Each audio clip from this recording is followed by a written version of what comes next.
and gentlemen, we are back with Game 2 here in this set between Vortix and Lucifron. Vortix taking Game 1 there in a pretty interesting fashion, and he will be our red Zerg in the bottom left-hand corner of Entombed Valley. And across the way we have his brother, the Spaniard, our blue Terran player in the top right-hand corner of Entombed Valley. It's going to be Lucifron. Yeah, so both of these guys in the lower bracket finals. How'd that feel to play against your brother? What do you think about that, Taylor? It sucked, man. Yeah. You know, I always feel like it's never fun going against your teammate. I would say unless it's like for the championship of something, because there can only be one champion. So if you meet in the finals, that's okay. You can put the whole brother thing aside. You can put the whole friend thing aside, or training partner, teammate. But meeting in the earlier rounds of a tournament against, say, your brother or a practice partner or a teammate, that really just sucks. I'm sure neither of them are happy about this. I can actually attest to that. My brother Nadagas, me and him have actually had to play against each other a couple times in tournaments. It does suck, but I mean, at least one of you is moving on, right? I guess. I don't know. That's your saving grace right there. At least you know one good man will move on to the next round. Indeed. It's looking like Lucifron's not going to go CC first on this map. And it's not really a great map to do that on. Sure it is. Well, sure it is. PainUser said it. He's a Terran here, so.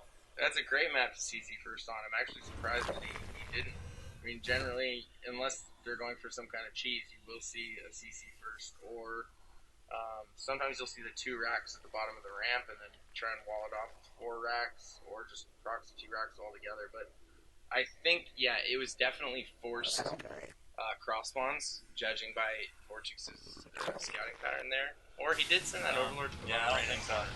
So maybe it's not. But yeah, I think these might be just vanilla Blizzard maps, right? I mean, makes sense. It is a WCS. Yeah. So that's why I send the Overlord down here to scout. But I like the early drone scout. I think that's essential. I think, in my opinion, because you never know what's gonna happen. You never know if you're gonna get proxy 2 racks. Yeah, and Zerg players who don't drone scout scare me. Yeah, I mean, it scares me as a Zerg player to see a Zerg not drone scouting. I mean, it's that bad. But he does see the CC go down after the 1 rack. He's going up to 2 gas. What do you think about that, Taylor? Yeah, so the 2 gas follow-up here. Going to be getting those early reactor galleons out. More than likely going to see a Banshee. Sometimes if players don't go for that quick Banshee, you will see them slap down 2 very early eBays to dispose of that gas and start getting those bio upgrades just as soon as they possibly can. So yeah, those are really his 2 options here. He can go straight into a quick Banshee, or he can drop a 3rd CC and then go for 2 really quick eBays. Yeah, staying ahead on the upgrade game is always a good choice in this game. Upgrades are quite sexy, I must say. Yeah, especially on a map this big. You generally do see a lot of macro games on this map. 2 early links coming out for Vortix. Now, Vortix only grabbing a single gas, and he hasn't even grabbed a gas yet. He hasn't grabbed a gas. Standard plays, he's going to grab a gas in between 30 and, late 40s, depending on how mineral heavy you really want to go. Considering that, I'm thinking he's probably going to drop, and he's going to get this SCV-5. He's going to see the gases, though. That's the big thing he's going to want to check out. I don't think he got a beat on either. Very close, though. It's close. He's got a few Marines coming out to take the Zelnaga here. Yeah, no, we do have Lucifron moving out with a couple Marines here. Going to take control of the Zelnaga back. And Vortix does skirt around that, and he's going to try and get in with this Ling Scout and see what he can see. Now, Lucifron did go ahead and drop the starport, and he's also getting that tech lab on the rack, so he's going to be going directly into Banshee here, and he probably will have the gas to support Cloak, so more than likely going to see that Cloak Banshee opener once again. Yeah, looking like the same build here. He's got the reactor aliens coming out, and Vortix again has the 4 queens. Let's see if he goes up to 6 queens again, and let's look for some Sim City here with these evolution chambers that he's going to drop. And he goes ahead and drops 3 gases at about, around the 40 mark. So yeah, this is looking like they're both doing pretty similar builds. He's got his 3rd going up right now too. I'm surprised he's not chipping away at these rocks, but I don't know, he's just getting that creep thread going. Yep. Well, these extra queens, like creep thread, oh man. Yeah. So nice, especially on a map like this where it's just got a huge open middle. You really need all those creep tumors going early. Yeah, absolutely. And the midfield is wide open on this map, so you know, once you get those queens out and you start spreading that, and he does see, now does he, yeah, okay, so he sees Cloak and he sees the Banshee as well. We'll have to see if Lucifron decides to continue with it anyway. We saw him, his Cloak got scouted on Daybreak and he decided to go with Cloak anyway and still was able to do some pretty good damage in the early game. And once again, we have a great SimCity here coming out of Vortix to prevent that Hellion harass. He still hasn't started working on the rocks though. It's interesting. He doesn't have a queen over here just poking away at that because, you know, it's going to make that Banshee coming in. And this early push, he's got some Marines here too with these Hellions and Marines. He's going to have a Banshee here too. And he does have a lot of queens here, but he's not going to have any protection for that Cloak Banshee except for his Spore Crawlers. They're going to be pretty stationary. This layer comes up. It's halfway done. So, you know, it'll actually probably be just in time. Yeah, and I do think he's going to be able to get some excellent pressure done here at the third. These Marines coming in are going to be able to pick off the Overlords, and that's going to be so annoying. I think this first one will supply cap him at 70. Yes, it will. So he's supply capped at 62 here. Another Overlord looks like he might go down. The Banshee doing a ton of DPS here, and the Queens making their way over ever so slowly working it towards the third. They got what, like 6 legs, man. They should be able to go a lot faster than that. Scurry. And he, oh wow, 3 Overlords have been picked off, it looks like, by those Marines. So great investment here from Lucifron.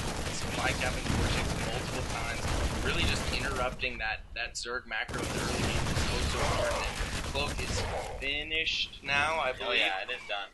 So he could sneak in there and start trying to pick off some of these Queens. Yeah, I'm surprised he didn't kill that hatchery though. If he left all those Hellions in there, I mean, Vortix didn't start producing lings until, you know, he could have easily taken out that hatchery if he poked that down. So that might come to bite him maybe. in the booty in a second. You certainly do run the risk of trapping all those Hellions in there and losing them without doing any damage, though. And there's no guarantee you're going to get the hatch.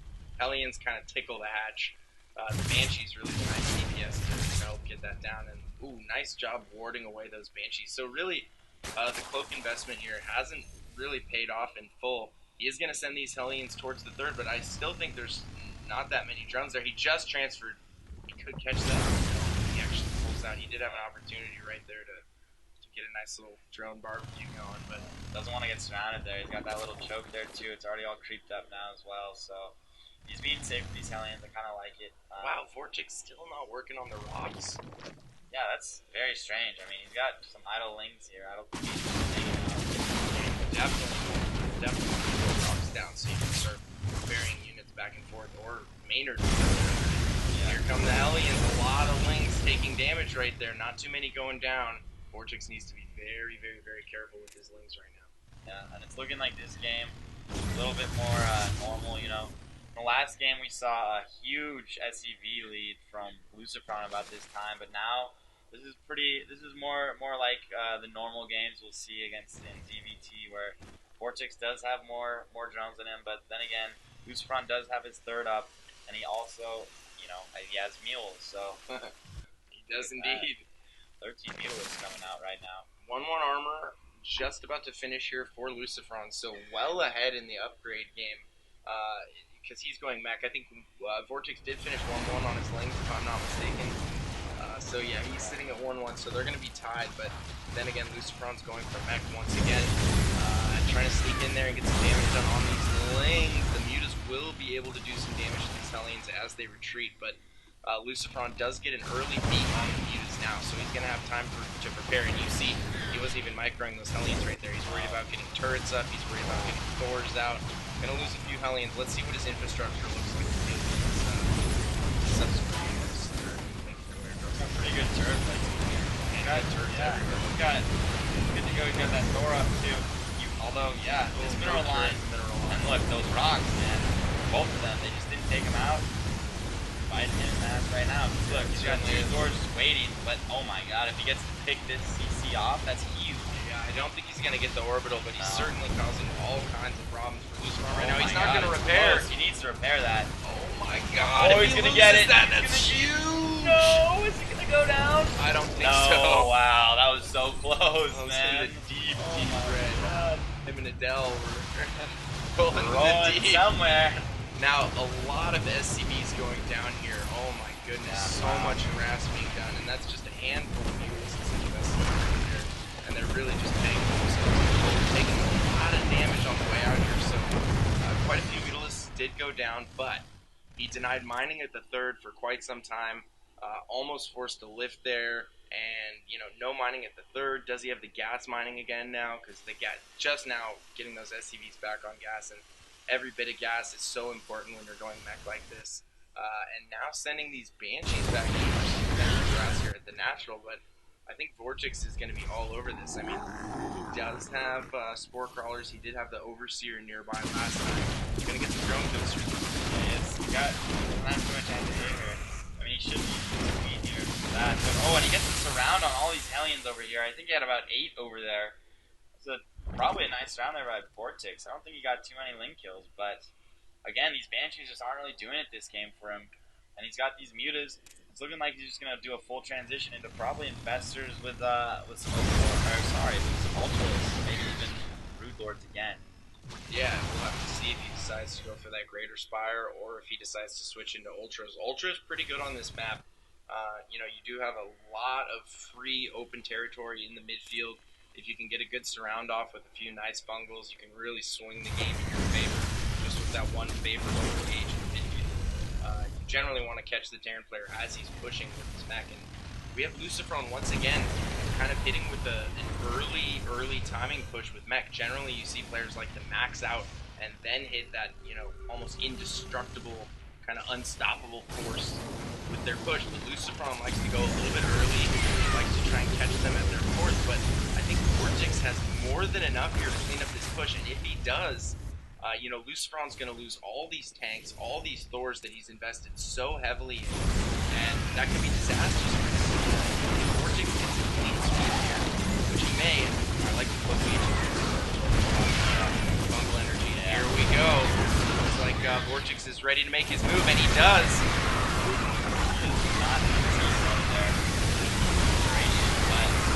Wow, he's just kind of getting cleaned up here. Although, I mean, a lot of tanks go down right there, though, and the tank count is what's so important here. Now that there's no tanks, his 3 Thors are just kind of naked. The next round of Zerglings, assuming there is one, if there's a big round of Zerglings coming, he's going to be able to clean up the rest of this.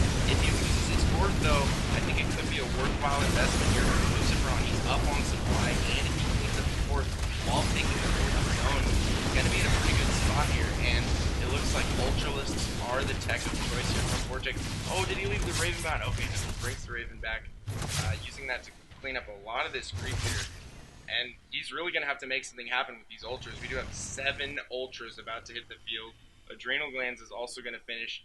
2-2 is done. Melee 3 on the way here. And what are our upgrades for Lucifron? Sitting at 2-2 on his mech. So both players doing a pretty good job with upgrades here. Right.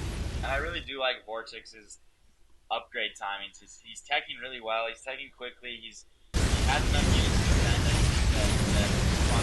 He barely did lose that fourth. He could have migrated a little bit better. I think those Banshees really, and he had to burn, a good amount of fungal energy on those Banshees, and I think he also lost 1 or 2 of them. Yeah, that's the beauty of using the Banshees against servants of mech. And, MVP, kind of one of the pioneers of not just making that first 1 to 2 Banshees, but he'll even go up to 5 or 6 Banshees. And oh my goodness, Vortix making a move here at the fourth. This might be a foolhardy decision.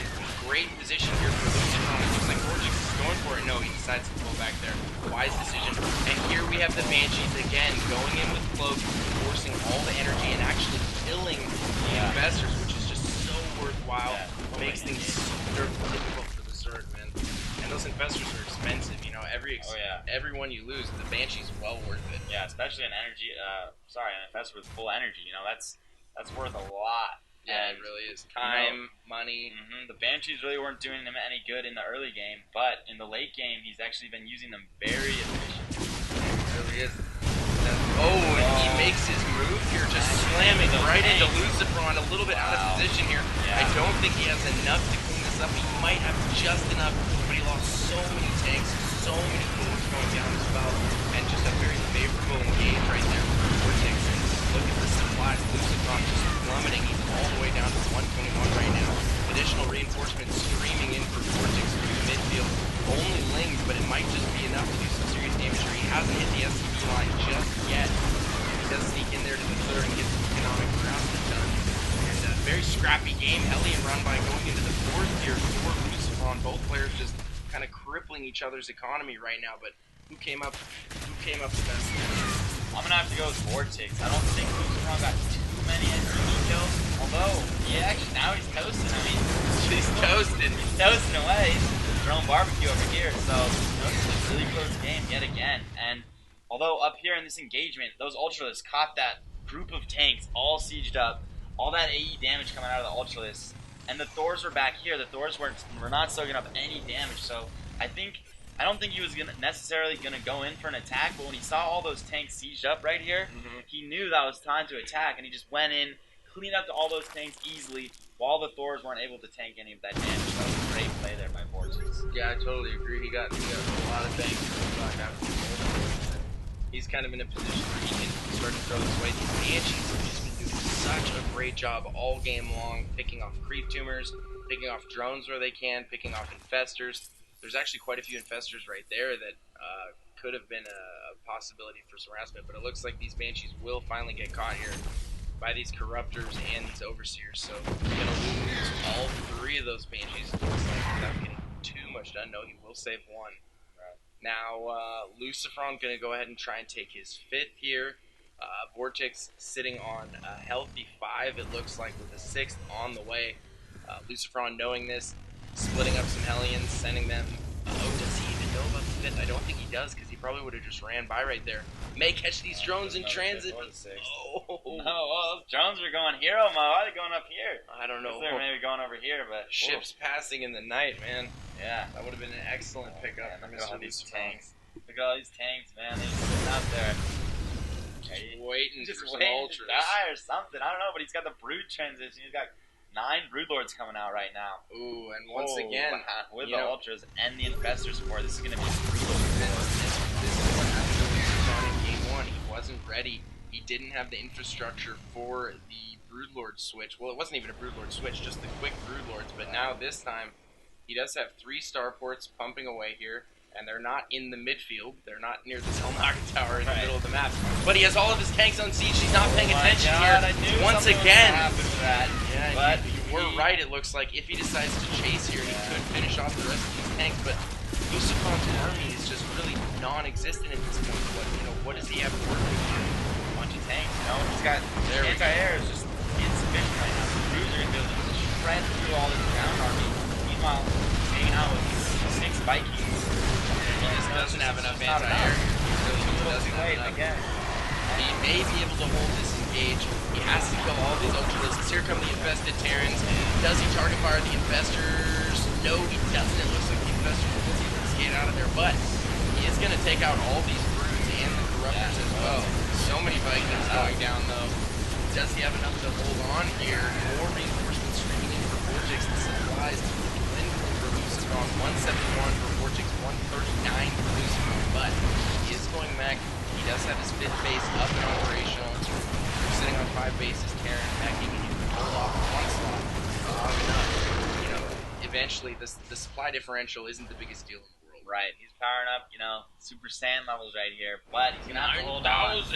And meanwhile, he is transitioning back into Ultras. A great play there by Vortix, because look, we have Lucifron on the way? We have Lucifron here. Yeah, it is. Wow. We have Lucifron pumping 4 Vikings at a time. Meanwhile, they're not going to do jack to those Ultralists. And jack and squat. He's going to do jack and squat. But, look, he only has 2 Thors, 5 tanks. I mean, he needs to rethink his production right now. Yeah, absolutely. And it looks like Vortix is making that daunting switch back into green Ultra Ling here. With that infestor support, and all these Vikings with 3/3 are great if your opponent continues to produce non-stop Broodlord and Corruptor, but he's investing so much money and supply into these upgrades for these Vikings, and he already has 14 Vikings. Still making 4 at a time. And still making 4 at a time, so he sees now. The Ultra team saw the Ultras down at Vortex's 5th, but whoa, look at this. I mean, the ground army is just nothing. Meanwhile, these guys aren't even shooting anything. They're getting bungled. Like, God, those bungles brutal. I mean, all those are going to go down. Oh my God. Wow, that is just... Oh, that's too bad, Lucifron, tech switching. gotta keep up with Vortix. You should know that he's gonna switch into ultras after you have so many Vikings. Yeah, especially after you have such a clean-cut victory and you take total air dominance. You've got to assume that the Zerg is going to rethink his strategy. He's probably going to switch things up. Now, we have Vortix trying to press through here. Lucifron doing everything he can. Landing Viking auto turrets went down there, spent all of his Raven energy, and GG is called. So Vortix taking the series 2-0 over his brother Lucifron. He will be moving on into the grand finals, and just great play from Vortix there. I think Lucifron had I dare say, a substantial lead in both games. From an economic standpoint, I think he was way ahead. But his macro was on point both games. His tech switches were not there. He didn't realize that the Broods were coming in the first game, and he didn't see the Ultralisk tech switch coming. I mean, he started with Ultralisk, Vortix did, in this game, so he should have known, you know, he has that tech, he has the upgrades for that. Once you completely dominate all those Broods and you have that good anti-air, you should know you got to kind of switch back into more, at least a more balanced army instead of just mass pumping those Vikings. Absolutely, I totally agree, because if you think about it from this standpoint, it's like, all right, you just had that major engagement, you cleaned up all his Broods, all of his Corruptors, you finished that fight with 5-6 Vikings remaining and your Raven. So he's got a Raven with full energy, and he already has 6 Vikings out on the field. You've got air supremacy, you still have those 6 Vikings left over. Now, from that point, he decided to invest in 3-3 air upgrades, which is a considerable investment, especially if you're not making battle cruisers at that point. Right. So you're investing a ton of minerals and gas into those 3-3 upgrades, and he continues to pump 4 Vikings at a time from that point forward, as opposed to switching back into, say, 3-3 mech upgrades and switching into Thor tank from that point, adding more factories, maybe a barracks wall down here to the left and right of this sort of choke point here, just to muck up the Ultralisks in there and set up a siege tank position, maybe even a PF in there. Yeah. Especially on this map, if you can hold maybe even some over here too. Yeah, no doubt. Just get a huge fort going, man. That's what buildings all about. Buildings are an Ultralisk's worst friend. Man. Oh yeah. I mean, if Ultra's got to chunk through a couple Raxes, you know, you're just gonna get shelled away by the Thors and whatever you have behind it, tanks as well. And if you just screw up their pathing on the way in, you can't allow them to get like in that first battle, the surround that Vortix was able to get on all those tanks and those right Thors. Down here. He just traded so cost efficiently. Whereas if you have all kinds of buildings in that area, mucking things up and making it really difficult for him to pass through, he'll think twice about engaging in a situation. Oh yeah. That. So. As a Zerg, I mean, you can't really just smash your head into SimCity, something like this, when you have tanks and Thors and all that good stuff behind it. So if he did have some SimCity out here and over here and maybe over here, he could have almost forced Vortix to go into Broods. In which case, you know, he would have been fine. Yeah, but, definitely. You know, he's fighting out in the open like this, and Ultras can just, you know, crush through armies like that, especially when you have like 20 Vikings out there. Yeah, that's when Ultras are at their prime. Anyway, guys, hope you enjoyed the analysis, and we just wanted to bring some games from the European WCS, and Vortix and Lucifron, 2 players who definitely shined in that tournament.